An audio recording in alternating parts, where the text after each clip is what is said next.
What grade could possibly be lower than F minus?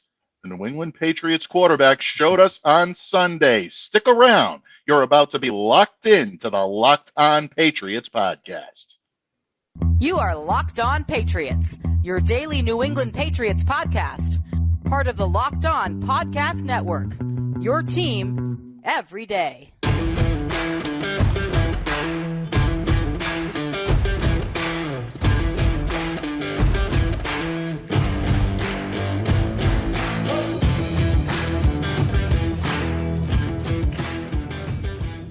Hello to all of you Foxborough faithful. Thank you once again for making Locked On Patriots a daily part of your New England Patriots coverage and, of course, your first listen each and every day. Remember, Locked On Patriots is a proud part of the Locked On Podcast Network, your team every day. So be sure to subscribe, follow, download wherever you get your podcasts to ensure that you get the latest episode as soon as it's available. I'm your host, Mike Debate. I cover your New England Patriots for Patriots Country of Sports Illustrated. Reach out to me. Let me know what's on your mind on X at MDABATENFL. While you're out there showing some love to Locked On Patriots, please be sure to follow the Locked On Patriots account as well at LO_Patriots. And of course, Pats fans, today's episode brought to you by PrizePicks, the easiest and most exciting way to play daily fantasy sports. Go to prizepicks.com/LockedOnNFL and use the code, all lowercase, LockedOnNFL for a first deposit match up to $100. And Pats fans, I know that all of you are running out of ways to grade a 2-9 football team off to their worst start since 1993. Yikes. And each and every week, they just seem to find new and exciting ways, and I say that sarcastically, folks, to lose football games. But luckily for us, we have the man with the grades. And today, he's not just my Patriots paisan. He is our Pats professor today. That's right. The great Steve Balestrieri joins me. Welcome back to the pod, my friend. Are you ready to channel your inner Dean Wormer today, buddy? I think that's a great way to start the show is, talking about Dean Wormer and, because looking at the grades this week, at least on the offensive side of the ball, some of them weren't too pretty. No, absolutely not. You can hear the words 0.0 in just about every offensive evaluation that you'll read in Patriots media. You're definitely going to hear it today. You already have heard it today. Yeah, where else, Steve? Let's just dive right into this, bud, and let's start on offense. And we'll start with the quarterbacks. And just when you don't think that the quarterback play can get any more abysmal, it did on Sunday. And I hate to pile on these guys, but it's just difficult to watch this team week after week after week regress. Interceptions, the turnovers.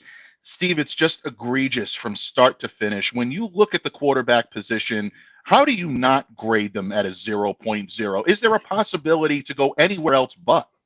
No, I mean, let's call it what it is. This is a dumpster fire right now. Many of the writers that cover the Patriots have been saying they think Mac Jones needs, at the very minimum, a week to sit and decompress. And I think it was very evident on Sunday. I mean, this kid, his confidence is completely shot. He has no, optimism that what's in front of him is, going to play out well. He doesn't trust, his protection. I don't think he trusts his receivers, and it's getting to the point where they probably don't trust him either. But the fact that they keep trotting him out there, I understand he's the better of the two, but I mean, his confidence is at such a low point that you're just not doing him any long-term favors by this. And, honestly, we'll talk about this after the season, but I think he really needs a change of scenery for his own sake and probably for the Patriots' sake as well. But, then, they replaced him with Bailey Zappe, and he really wasn't any better. I mean, let's call it what it is. His longest pass was 5 yards. they don't trust their quarterbacks to throw the ball down the field. And we saw bubble screen after bubble screen after, how many times can they get away with that against a good team?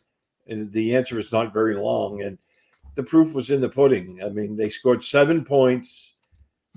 The quarterback play is abysmal right now. It absolutely is. You mentioned Mac Jones and you mentioned his confidence. For the past couple of days here on Locked On Patriots, I've been talking about it and essentially describing Mac as a quarterback that comes into the huddle, goes into the snap, almost like he's anticipating some going wrong each and every single time. That confidence is so important, folks. When you're a quarterback in this league, you have to exude it. A couple of weeks ago, Mark Schofield joined me here on the airwaves, and there are a few, if any, that break down the quarterback position with more detail, more elegance, and more accuracy than Mark. I hold him in the highest regard when it comes to quarterback evaluations.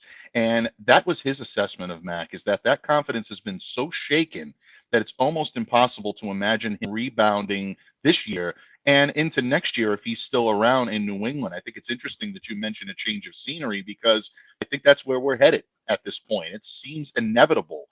When you look at what Mac is doing on the field and you look at the reaction of his teammates around him. Murph and I talked about allegedly losing that 80% of the locker room. Now you're starting to see what that means, folks. It's not that they don't like Mac. It's just they don't believe he has the confidence in himself to lead. And why would you follow a guy that doesn't have the confidence in himself to lead his own play on the field? It really is a mess. And then Bailey comes in. You start to see the offense maybe simplified a little bit and think that maybe they're gaining a little bit of traction with that touchdown drive that Ramondre Stevenson capped with the 7-yard run. But Bailey starts having difficulty picking up the reads. And then when that happens, like you said, you're seeing the coaching staff not trust these guys to get the ball more than 5 yards down the field. It is not a pretty sight. Bill Belichick was asked on Wednesday morning whether or not he had learned his lesson from last week and whether or not he's going to name a starter. Bill Belichick, obviously not committal, folks. He's not naming a starter, not ready to, as of the time Steve and I are recording this. So looks like more of the same this week in Foxborough, a pseudo quarterback competition.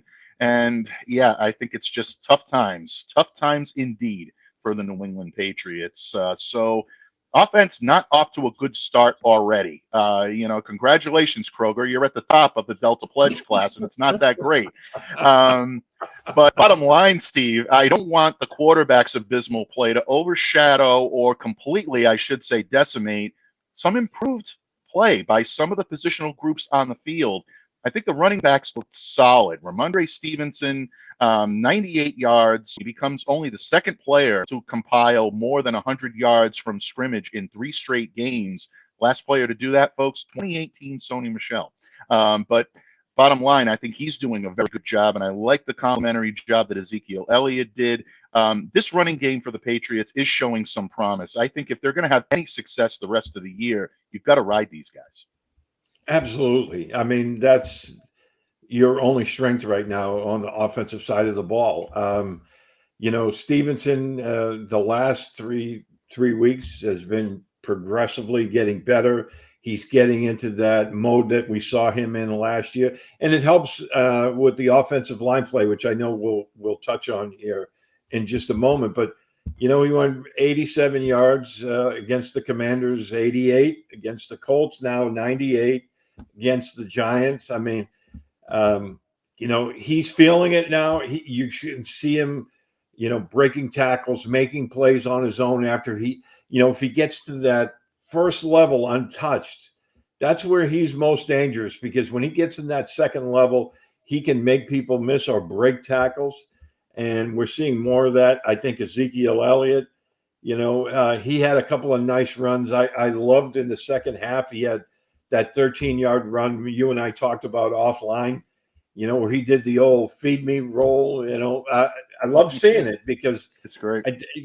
We haven't seen that much this year, right? And that's true. To see Zeke doing that, I thought both of those guys, were really feeling it. They were confident, especially with Dexter Lawrence missing. They decided to run up those AA gaps, and they were very successful. And moving forward, your passing game is pretty much non-existent at this point. You just have to ride these guys and pound the ball between the tackles and see where it brings you. At this point, it can't hurt. No, it definitely can't hurt. And I'm glad you mentioned Zeke, because to see him do the feed me gesture after that 13-yard on the split flow carry, that really, to me, summed up how he's feeling. And again, stranger things have happened, folks. And I'm not sure if there's going to be a more lucrative deal on the table for Ezekiel Elliott elsewhere in the offseason. It seems likely, but who knows? Maybe he is comfortable enough here to want to come back and give it a run, because I think he is such a great compliment to Ramondre Stevenson, and these two guys are running the ball very well together. I think a lot of that needs to be given credit, or credit needs to be given, I should say, to the offensive line on that. I think they really did a great job blocking for the run on Sunday. This is a unit that's been much maligned all season long. Pass protection, I thought, was adequate. I don't think it was great, but I thought it was an improvement from what we've seen earlier in this season. But they really are starting to find their groove when it comes to blocking for the run, and it's leading to big things for the Patriots running game. Your assessment of the remainder of the offense, Steve, I thought improvement seen, but just derailed by bad quarterback play. Yeah, after the running backs there, you mentioned the offensive line. As you said, much maligned offensive line, and deservedly so for the most of this year. But if you look at why they lost on Sunday, it had nothing to do with the offensive line for a change. Right. This had to do with the quarterback play, because, as you said, they blocked very well in the running game. I give them high marks for that. They ran for almost 150 yards on the ground. And whenever you do that, your offensive line is winning, because there was no 60 or 70-yard runs that inflated that. They were all just grinding, moving the pile type of runs. And that's what you want your offensive line guys moving forward. And they typically like that. Pass protection, as you said, it wasn't great, but it wasn't terrible, as we've seen in the past. It was just poor quarterback play. As you said, the wide receivers, it was an improvement. It wasn't great by any stretch of the imagination. A lot of these guys still aren't on the same page. There's, miscommunication, but they were better than they have been. Tight ends was surprising to me, because no catches from the tight end position, especially Hunter Henry. It wasn't even targeted on Sunday. So I don't know what the issue was that. I'd have to go back and watch the tape a third time. I really don't want to at this point. But maybe you have to tip your cap to the Giants defense and just say, hey, they were blanketing him all game long. So, Farrell Brown, other than throwing one of the Giants defensive linemen to the ground well away from the line of scrimmage, he was kind of invisible too. So, overall, the offense didn't get the job done. Right. But I think on Sunday, it all stemmed from poor quarterback play.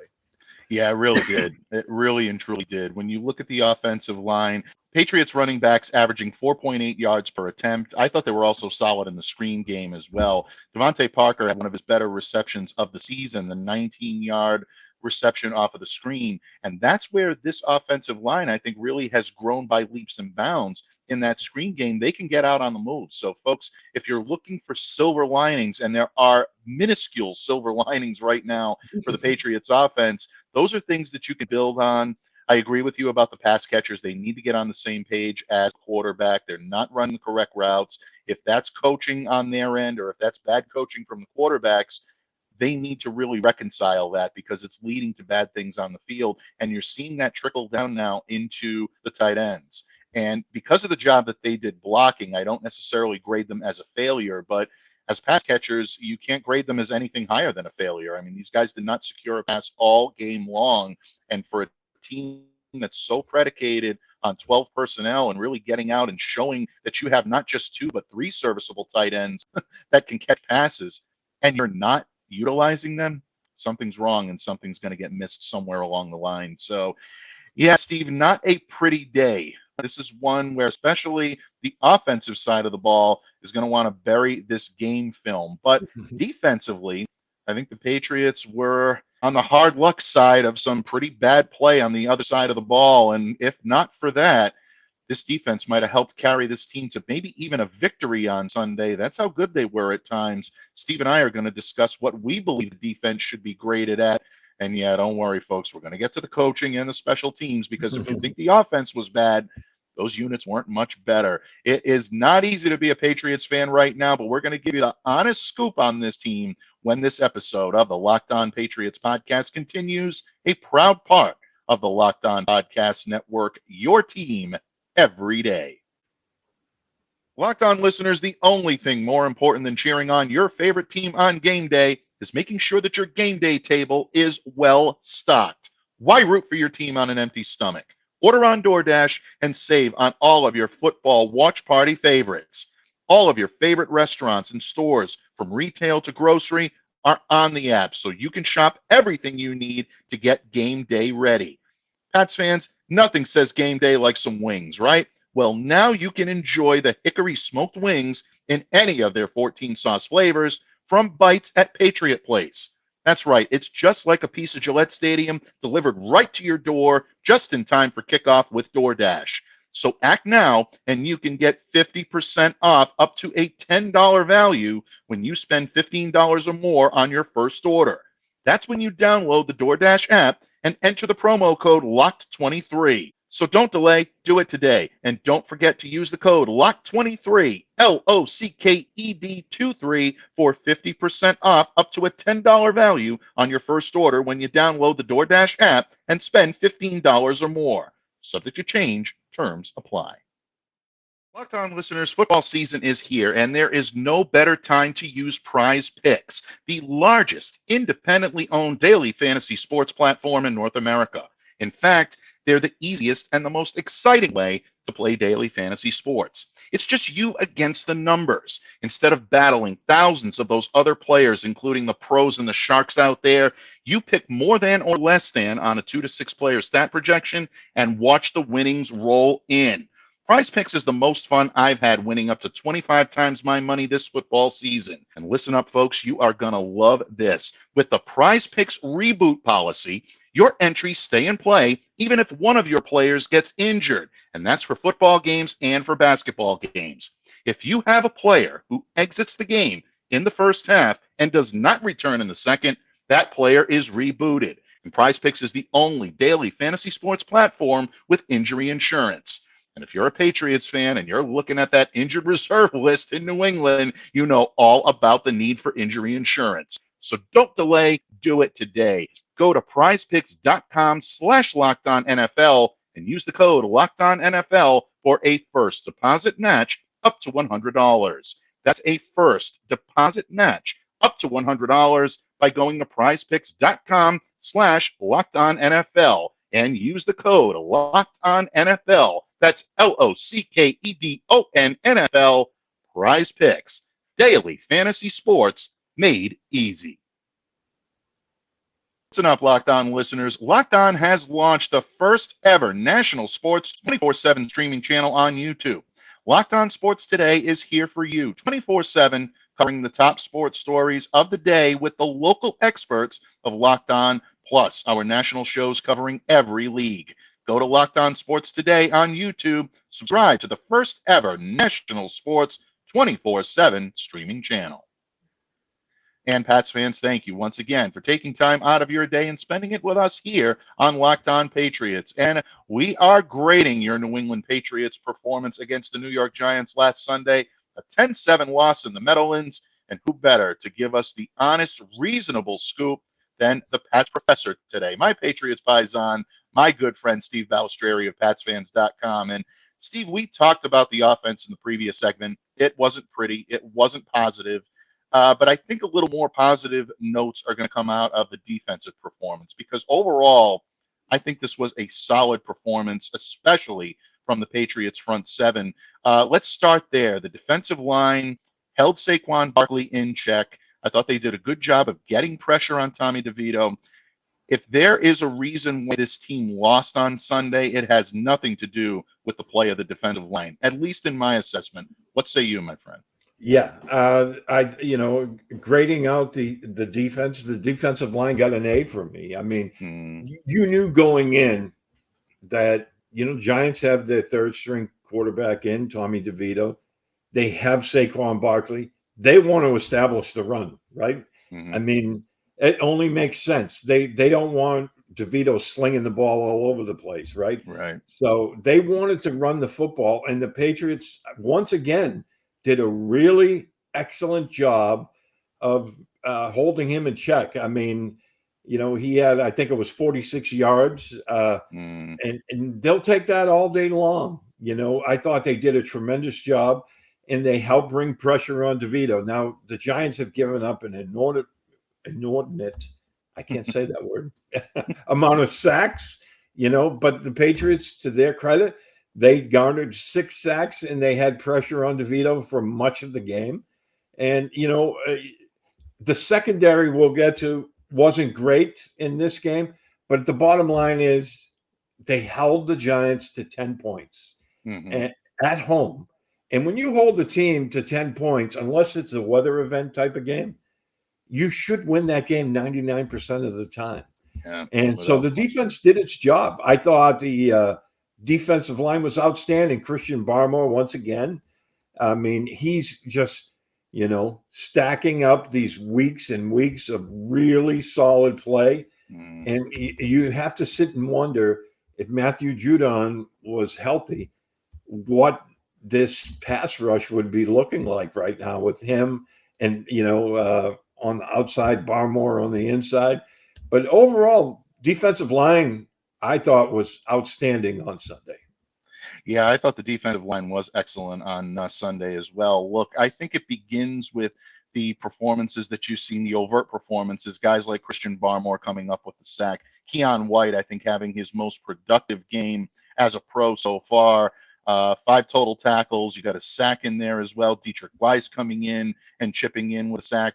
This is where you start to win games up front. You set the tone defensively with that defensive front. And a guy that doesn't show up in the stat sheet all the time, folks, but I think has been solid all year long, is Evan Godchow. 4 tackles in this game, but holding up along the interior and allowing this team to be a much better run defensive team than we've seen in recent memory. When you have that type of an effort up front, like you said, and you hold a team to 10 points, 9 times out of 10, you should be winning those games, folks. So unfortunately, it wasn't the case because the Patriots could only muster 7 points on offense, and that's not going to cut it moving forward. It does derail a very good defensive effort, and we've seen that narrative played out far too much this year. Steve, we'll stay along the defensive front right now and go to the linebackers.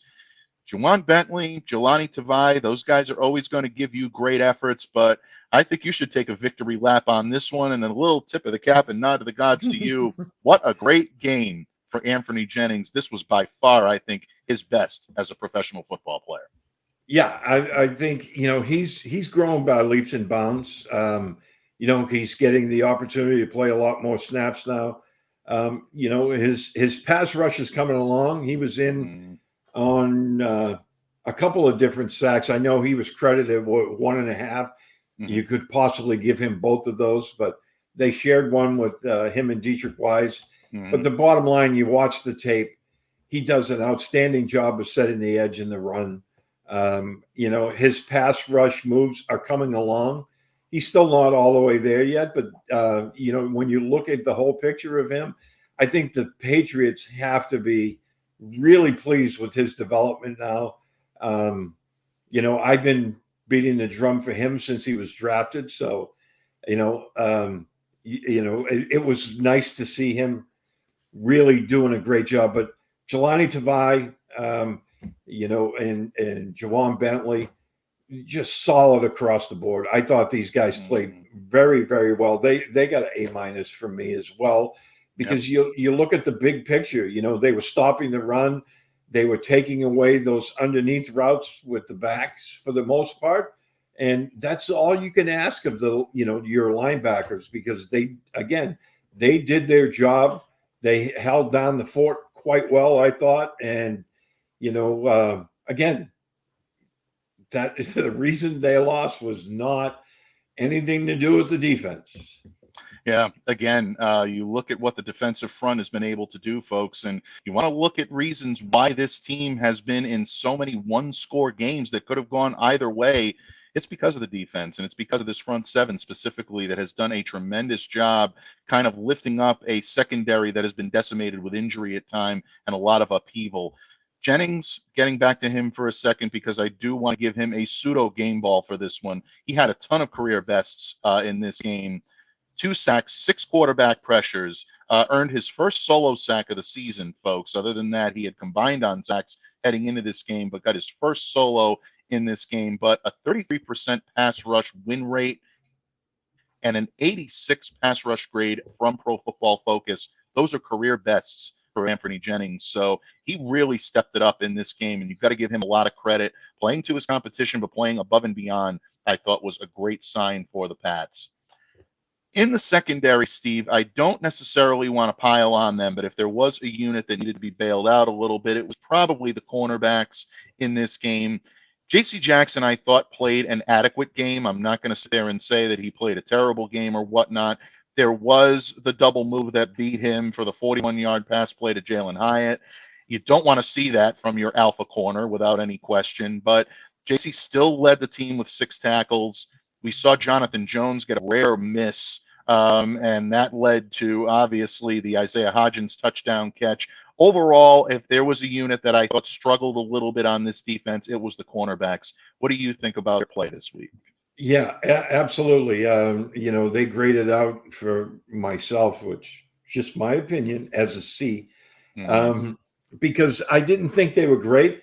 They were adequate. I thought J.C. Jackson was up and down. As you mentioned, he got beat on that long pass, and he got beat a couple of other times too. But, in fairness to him, he had that big pass knockdown when the Giants tried to air it out on him.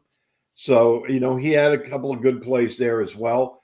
Miles Bryant, he had 2 tackles for loss. So, that was an upside there. Surprisingly, as you mentioned, Jonathan Jones whiffed on that tackle. And I was shocked when I saw it was him, because you don't expect him to ever miss one. I mean, these guys are all human. We all know that. But, he's always so solid and his tackling, especially in the open field, but it happens. And so, overall, the secondary was adequate, not great. But again, they held the Giants to 10 points. It could have been worse. The Giants missed a couple of plays. We saw that. But, at the same time, how many times have we said that with the Patriots? They missed some plays that were there on the field. So the bottom line, defense gives up 10 points, you should win the football game. Yeah, if the defense gives up 10 points, you should win the football game. And again, if the secondary did struggle a little bit because of the cornerback play, I thought that was picked up a little by the play of Jabril Peppers, who continues to be, I think, one of their best defensive player on this field. Earned his first sack as a member of the New England Patriots, a 7-yard loss sack on Tommy DeVito. Also had 3 tackles, 1 for a loss. Kyle Duggar chipping in with 2. Each player went the distance. They played 100% of the snaps, as they usually do. This is a phenomenal tandem. These guys really play well together. It's got to be a priority, maybe not number one priority, but it's got to be a priority for the Patriots to try to keep these guys together for at least one more season. Bring back Kyle Duggar, give him in the mix, and see what these guys can do together. I thought the safeties played a pretty good game, considering all that they were up against as well.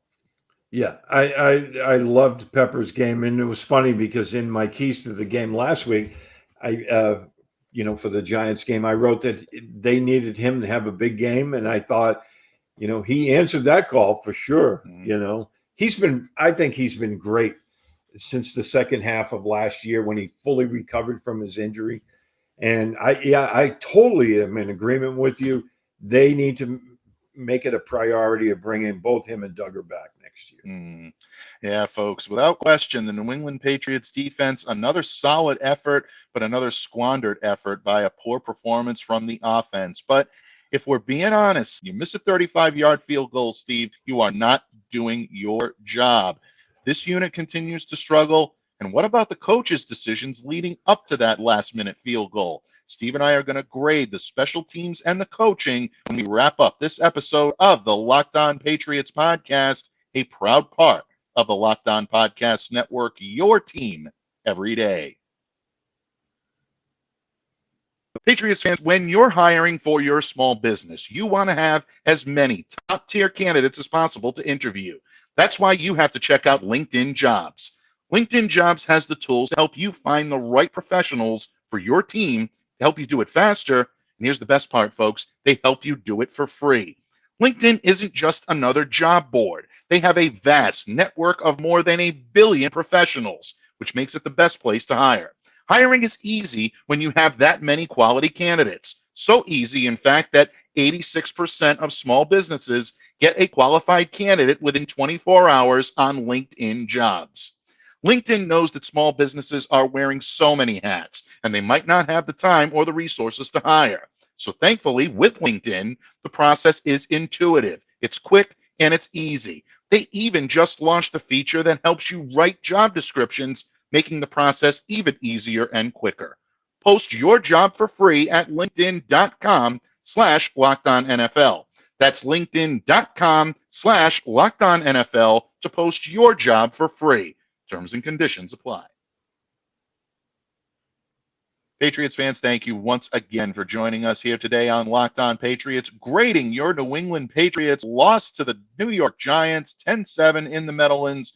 We're ready to take our leave of Week 12 and ready to head into Week 3 as Chargers Week begins here on Locked On Patriots. And stay tuned, folks. A lot of exciting Pats-Chargers coverage, beginning with tomorrow's crossover. That's right, crossing the streams with my good friend Dave Drogemeyer of Locked On Chargers. Download, subscribe to, follow. You are not going to want to miss that. But joining me here today, my Patriots Paisan, our Patriots professor for the day, PatsFans.com's own Steve Balestrieri. And Steve, we've talked offense, we've talked defense, but the special teams unit continues to disappoint. We see the Patriots place such a premium on the third phase, and they continue to play undisciplined football, fundamentally unsound, and now the specialists are starting to become a liability. I had this unit graded as a D on my recent report card. How did you grade the special teams unit? I thought it went beyond Ryland's miss. I thought this was a collectively bad effort once again from the Patriots special teams. I had him as an F. It's inexcusable. And you're probably more. Because I was looking at That's probably deserving. As you said, leading this segment off, nobody places more emphasis on the roster and in practice on special teams than New England does. And for them to be so poor week after week, it's indescribable. And, they miss a chip shot field goal, penalties, the roughing, Keon White. That's, you can't have those. His penalty made them start from, I think it was the 8 or the 9 yard line. And with the offense that's struggling, you can't put them at the 8 or 9 yard line and expect them to go 90 plus yards to score a touchdown. So to me, it's inexcusable. It's not an anomaly. It's a trend. It's been going on for weeks, and mental errors, penalties, just poor play overall. I can't in good conscience say it was anything but atrocious. It's true. And you start counting up all of the miscues that they had, not just for the Ryland miss, like you said, but the muff punt in the first quarter. Then you're looking at the unnecessary roughness penalty on Keon White, goes back to discipline. This team is just not doing the things we're used to seeing a Patriots team do when it comes to special teams coaching. They're not properly prepared. They're in the wrong place at the wrong time. That is so the antithesis of what this team usually is. Just baffling that the New England Patriots would allow this type of regression. And again, it culminates in a missed 35-yarder. Steve, by all accounts, a chip shot. This is one he should be making. Patriots have had a number of kickers come through the door the last couple of days. Is that to kind of wake Chad Ryland up a little bit, or is that simply because they feel they absolutely need another leg at this point? These are all concerns for the New England Patriots, but to me, I think the bigger concern is coaching. including the decision to not take at least one shot at the end zone when you're on the Giants 22 with enough time spare to at least take a shot at the win. I know there's no confidence in the quarterbacks, but when you're a coach and you do that, it sends such a negative message to your team that we have absolutely no chance offensively to win this game. We have to put it in the hands of our rookie kicker that already has trust issues. Steve, coaching, I don't think that my coaching grade is going to be much better than my special teams grade, maybe by a half, but not by much. I thought this was a badly coached game all the way around for New England, except for the defense.